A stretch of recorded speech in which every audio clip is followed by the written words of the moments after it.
Hello everyone, welcome to online class. Today we are going to start future continuous tense.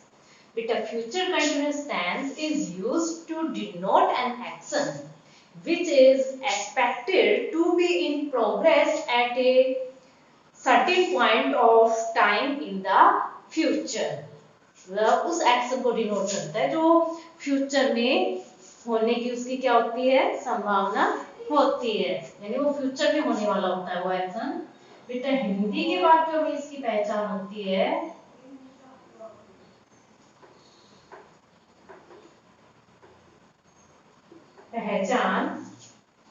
वाक्यों के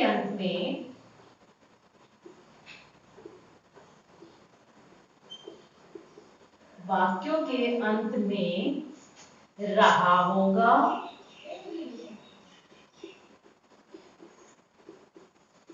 रही होगी,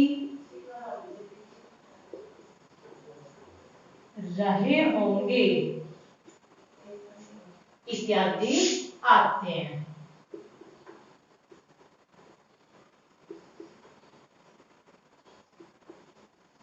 क्या मिलेगा बेटा वाक्यों के अंत में? रहा होगा, वह जा रहा होगा, वह खा रहा होगा, वह खेल रहा होगा, यानी फ्यूचर में वो एक्शन होने वाला होगा। इसकी फॉर्मेशन होती है बेटा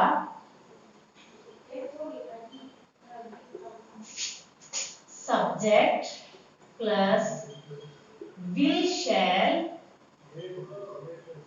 प्लस बी प्लस वर्ब की फर्स्ट फॉर्म के साथ आईएनजी प्लस ऑब्जेक्ट। ये है अफर्मेटिव सेंटेंस की फॉर्मेशन। किसकी फॉर्मेशन है ये? अफर्मेटिव सेंटेंस की। नेक्स्ट है बेटा, यदि हमारा सेंटेंस नेगेटिव हो तो उसकी फॉर्मेशन क्या होगी? सब्जेक्ट जो हेल्पिंग वर्ब होती है उसके बाद हम क्या लगाते हैं? Not. Subject plus will shall plus not plus be plus verb की फर्स्ट फॉर्म के साथ आईएनजी प्लस ऑब्जेक्ट। ये है बेटा नेगेटिव सेंटेंस की फॉर्मेशन। नेगेटिव सेंटेंस की फॉर्मेशन। जब हमारा सेंटेंस इंटेरोगेटिव हो तो उसकी फॉर्मेशन क्या होगी? जो हेल्पिंग वर्ब होती है उसको हम कहाँ ले आएंगे? आगे। Will shall plus subject plus be plus verb की फर्स्ट फॉर्म के साथ ING plus object plus interrogative mark. ये है इंटेरोगेटिव सेंटेंस की फॉर्मेशन।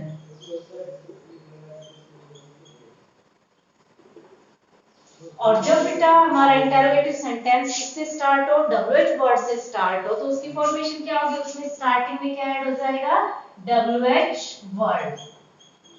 और पूरा इंटेरोगेटिव जो सेंटेंस की फॉर्मेशन है वो पूरी एज इट इज रहेगी, सिर्फ आगे क्या ऐड हो जाएगा उसमें? WH word. फॉर एग्जांपल देखिए बेटा, फॉर एग्जांपल्स चपरासी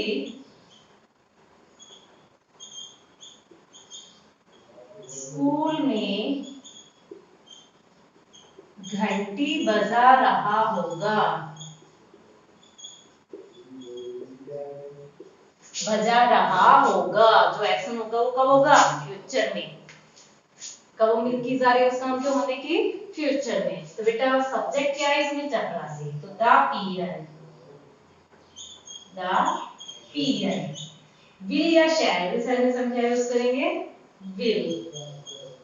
द पीरियड विल, उसके बाद बी। वर्ब क्या हो रहा है? वर्ब क्या है इसमें? एक्शन क्या हो रहा है? रिंग, बजाने का काम। वर्ब है रिंग, उसमें आईएनजी ऐड हो गया, ringing. The period will be ringing the bell. कहां बजा रहा होगा? स्कूल में। In the school. ये हो गया अफर्मेटिव सेंटेंस। जब इसका नेगेटिव बनाएंगे, चपरासी स्कूल में घंटी नहीं बजा रहा होगा, तो इसमें क्या हो जाएगा बेटा? विल के बाद क्या लग जाएगा इसमें? नॉट। क्या लग जाएगा विल के बाद? Not. The peon will not be ringing the bell in the school. चपरासी स्कूल में घंटी नहीं बजा रहा होगा। और जब हम इसका इंटरोगेटिव बनाएंगे तो क्या बनेगा? क्या चपरासी स्कूल में घंटी बजा रहा होगा? तो उसका बन जाएगा विल कहां जाएगा? आगे। विल द पियन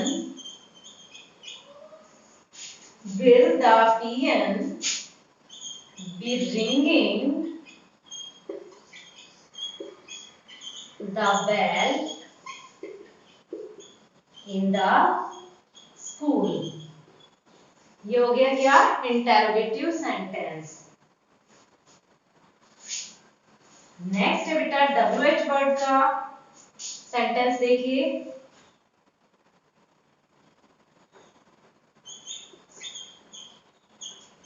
क्लास में गीत